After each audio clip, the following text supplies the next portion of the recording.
Good afternoon, everyone.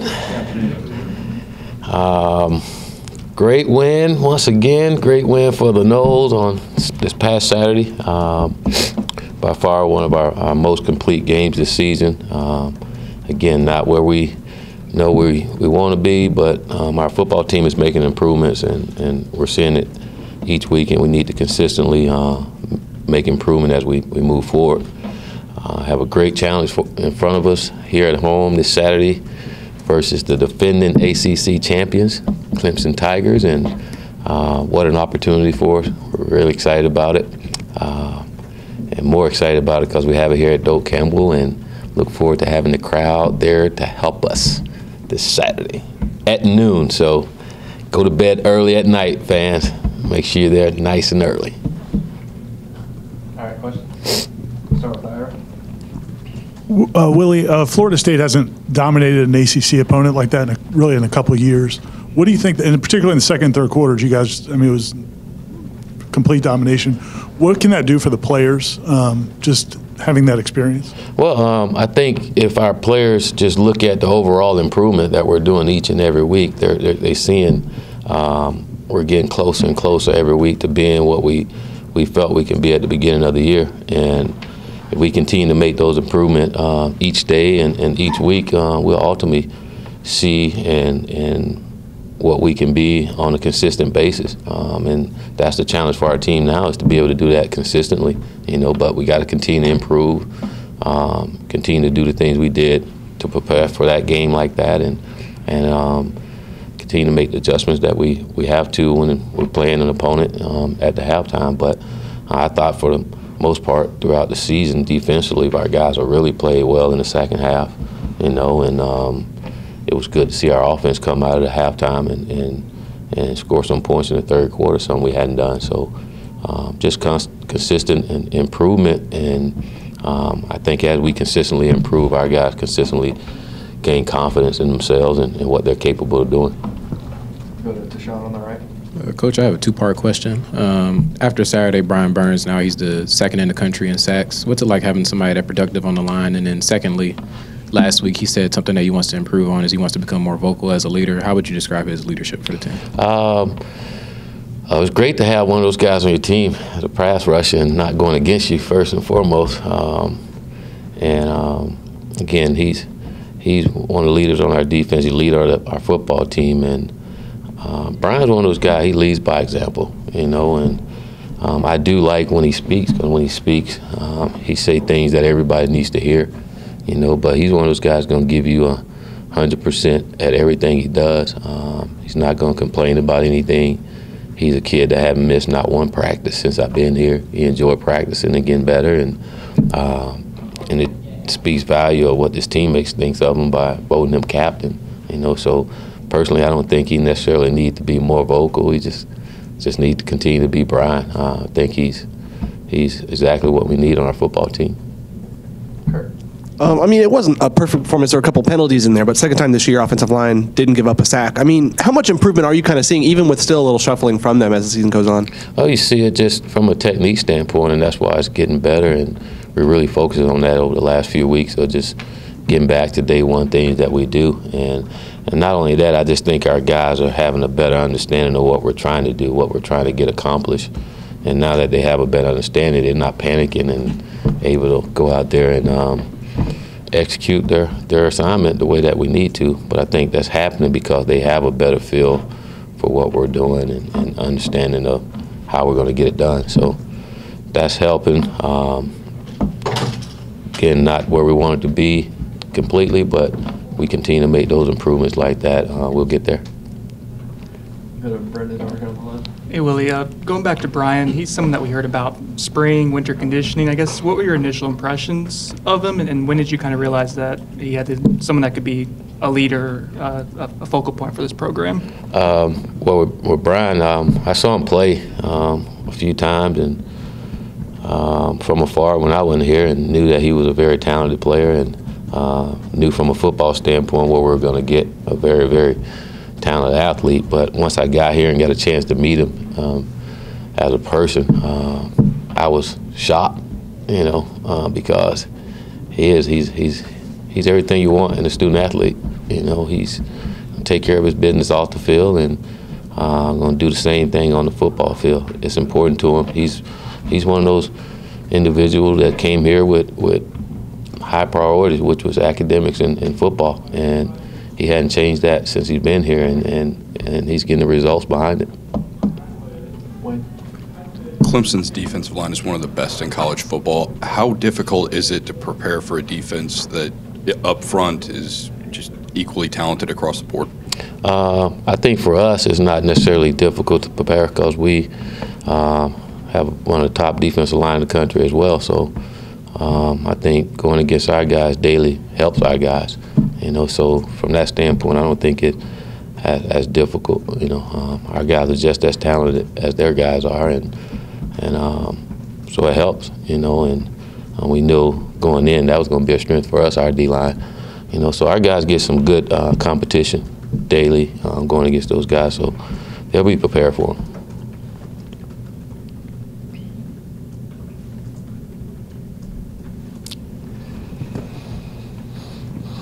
Coach DeAndre looked pretty sharp overall on Saturday, but there was like two plays like in the screen game. I think one where he threw to Trayshawn, and Trayshawn was engaging in a block, and there was nobody there. And then there was one where it looked like Cam almost intercepted it away from, you know, the opposition there itself. Are the play calls too similar between their responsibilities, having to run routes and block, or is that just miscommunication? Or do they just need to rep that stuff more to get better? It's just lack of focus by receivers. Lack of focus on those two plays. On the play to Trayshawn, he was going to get the ball. You know, it's just one of the young guys make a mistake, you know, and he's going to learn as he get older. When I got a chance to catch the ball, I'm going to make sure I'm aware and be there. So that was on that play, and then on the play where he threw it to Cam, I think it's Tamarion Terry should have blocked the linebacker. He didn't block. He blocked the corner instead. So just missed assignment by some young receivers that made up for it later on. Go to Gene. Coach, it looked like a little bit more of the old Cam on Saturday, the ones we're used to seeing. What is he doing the last week or two that maybe he wasn't doing those first couple weeks? Well, I think just from playing-wise, I think him being more patient in the run game. When I say patient, just allowing blocks to develop for himself, or more importantly, him helping set up the blocks. I thought early in the year he was pressing and trying to get the home run every time he touched the ball, and we wouldn't really letting blocks develop, you know. And it started last week in practice. He started then. I was eavesdropping, listening to him and DeAndre talk one day in practice, and DeAndre was talking to him about some of those things, which I thought was pretty cool, just to hear those guys talking football and how he can be a little more patient. And then he worked on it all week. And I think him coming up and watching more film, having a better understanding of what we're doing, helped him and had him become more comfortable with being patient again.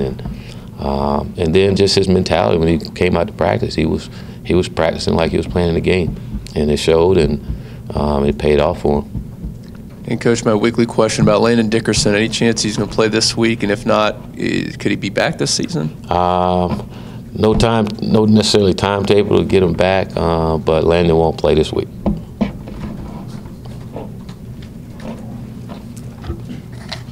Be nice to have him. Willie, a couple, I guess we know what DeMarcus Christmas and Marvin Wilson do, but we've seen Big Robert Cooper and Corey Durden kind of continue to play more and more. What do those two guys bring to the defensive line rotation? Well, they're very talented. They're I call them big athletes. They're some big guys that can run. I mean, you watch Big Marvin run. I mean, he's light on his toes, you know. And but they're very talented, very explosive.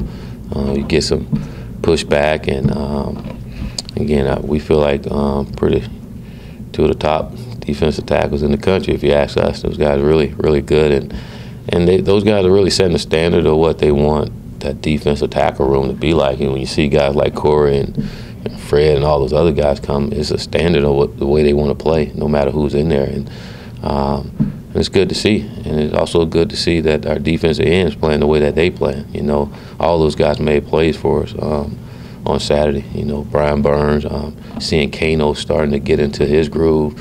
I think because he's playing more football, getting more in football shape now, it's really helping him. You know, and then just how inspiring J-Rob played on Saturday, and again with that young man, we saw that in practice when he came back on that Tuesday. I mean, he was flying around, he was making plays. Started with the drill you guys are out there with, the nose drill. He was all over the place, and I think that really inspired his teammates too to see how he came ready to practice and perform, going through the things he was going through.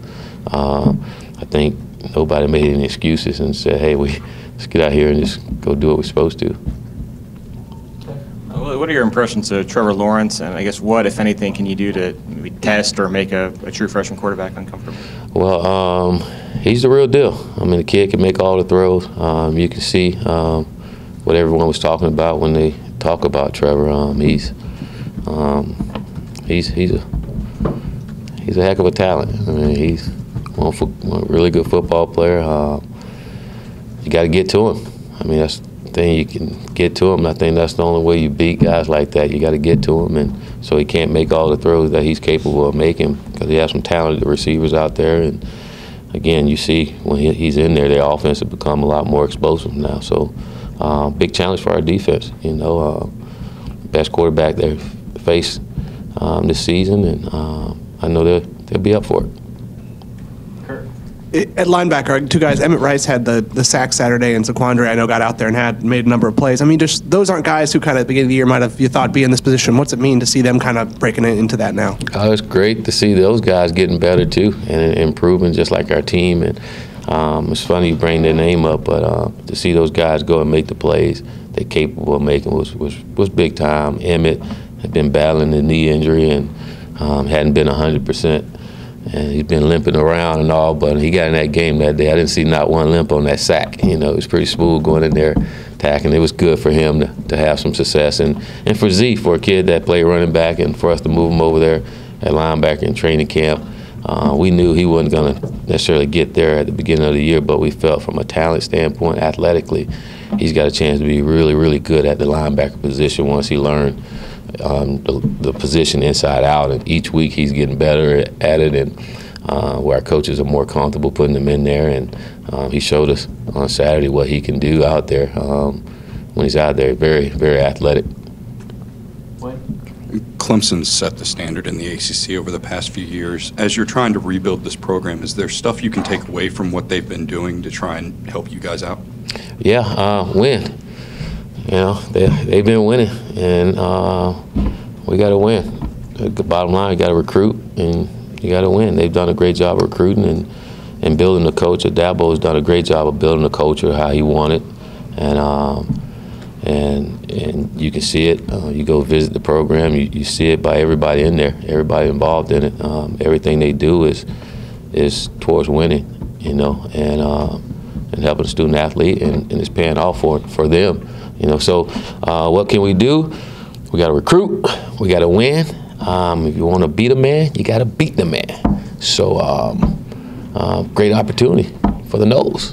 Looking forward to it. Against a really, really good football team. One of the best college football teams out there.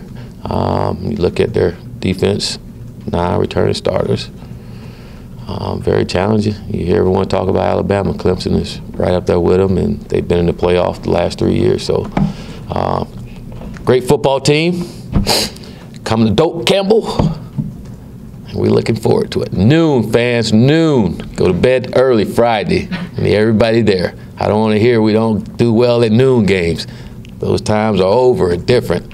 We do very well. So, look forward to seeing everyone there on Saturday. Great opportunity for the Nose.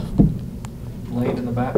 You've mentioned a lot of the young guys who made impacts against Wake Forest. Is this typically the time of year you expect some of ththose freshmen and redshirts who haven't had a lot of playing time to kind of pick things up and find themselves with the opportunity to make plays? Well, I think with all of our players, not just freshmen, but all of them, this time of year, you expect for them to be so much better than what they were at the beginning of the year, and I think that's what we're seeing out of some of the younger guys that's playing for us now is they're more comfortable in what they're doing and doing it more consistently enough to where as coaches we feel comfortable to put them out in the game so they can make the plays we know they're capable of. I know sometimes in practice those things happen, but it's a little different once you she get on the spotlight, and but our young guys getting in there making plays, showing that the spotlight's not too big for them. You look at just the way Trayshawn was playing in there. I mean, he enjoyed the spotlight.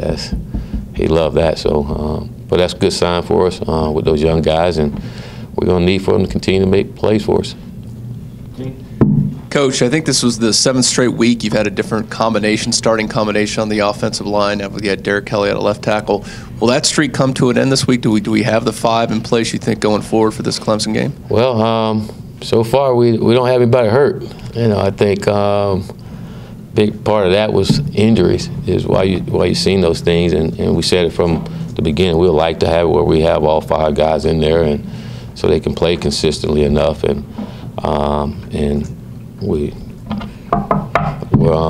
banking on having the same line we had this past week, and if we can continue that, again, I think you're going to continue to see more improvement out of our offense.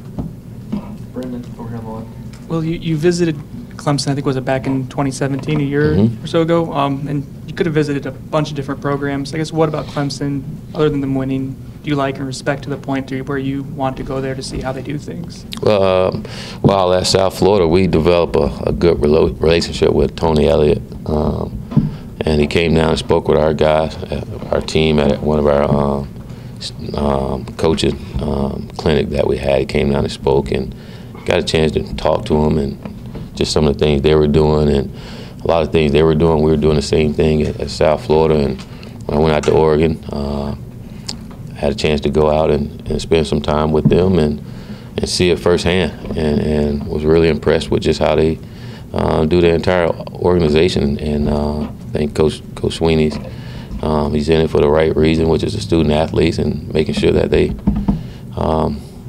develop as a player and as a human being, and they do a great job with it. And when you look at it and you see some of the things you're doing, and you see the results, you know the things you're doing are right on track. But you also know that they didn't get there in day one. It took them some time to get there, but they stayed the course, and he got it the way he wanted, and now it's a well-oiled machine for him. And you kind of hinted on it, I think you touched on it previously, that there was some going there affirmed some things to you that you were doing it the right way as a younger coach. I guess what were some of those things that did stand out to you that you took away from the time there? Well, I think it's more culturally than anything, just how they go about doing things with their student athletes. From player development to the way they run their offense and do some things. A lot when we decided to change our offense, South Florida, Clemson was one of the teams that we talked to and studied a little bit.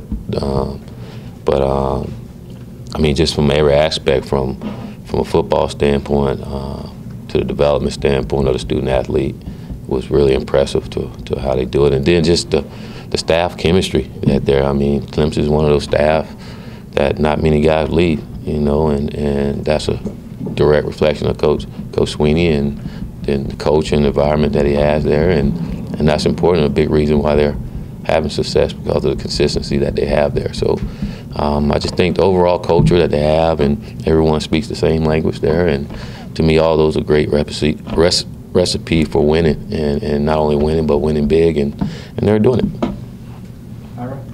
I saw Kalen was down on the side, down on the field before the game. I don't know if he's done that before or not. He looked to be in good spirits. Could you just kind of talk about how his rehab's going? And It's going really well.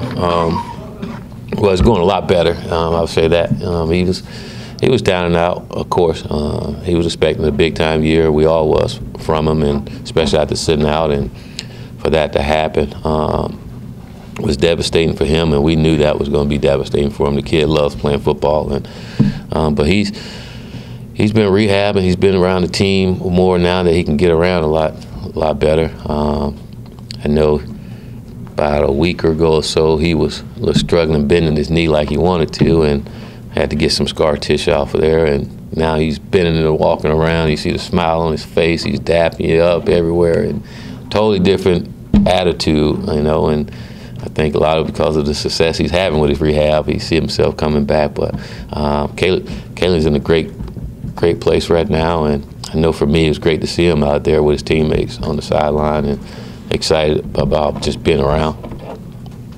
Kevin in the back.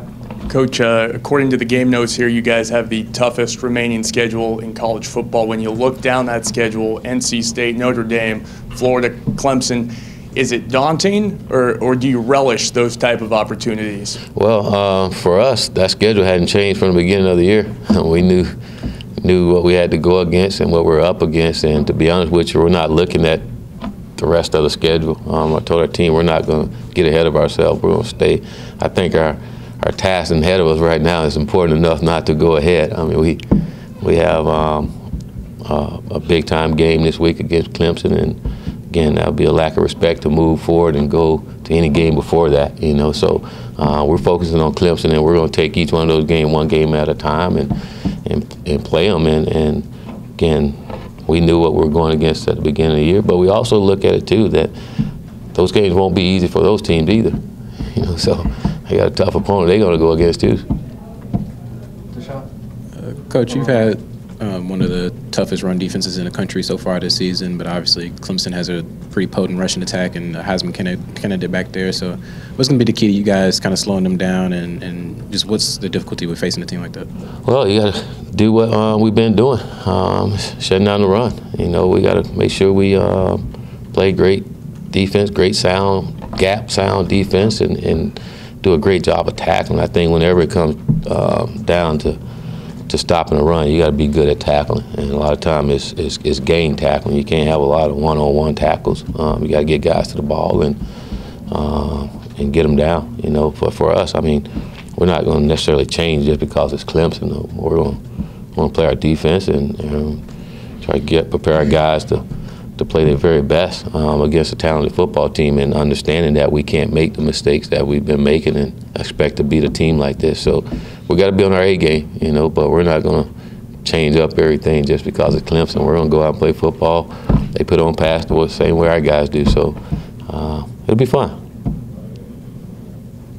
Anything else for Coach? Always got to finish with our. You talked about Zaquandre earlier, the passion he plays with and the energy, and then you got a lot of young guys like Corey Durden, plays like that, Marvin, several. What does that bring to the defense? It's contagious. I think that's what you see when you see guys like that. It gets, like we always say, enthusiasm's contagious, and you can tell it's important to them. You know, and we always talk to our guys, you make plays, you should celebrate. You know, you did something, coach you up and try to get you to do. And I mean, I don't like when guys just walk away. I mean, it's tough to do it, so it's okay to celebrate, show a little emotion, and it's better to do it with your teammates. But all those guys play with that passion, and those guys you name, I can tell you, they all love football and they all love competing, and it's great to see. And what you guys see on Saturday is the same thing we see in practice. You know, they make a play in practice. They the same way what you love. I mean, no matter whether it's practice or game, they excited about making plays, and what you call football players. And those are the guys we want to have on our football team.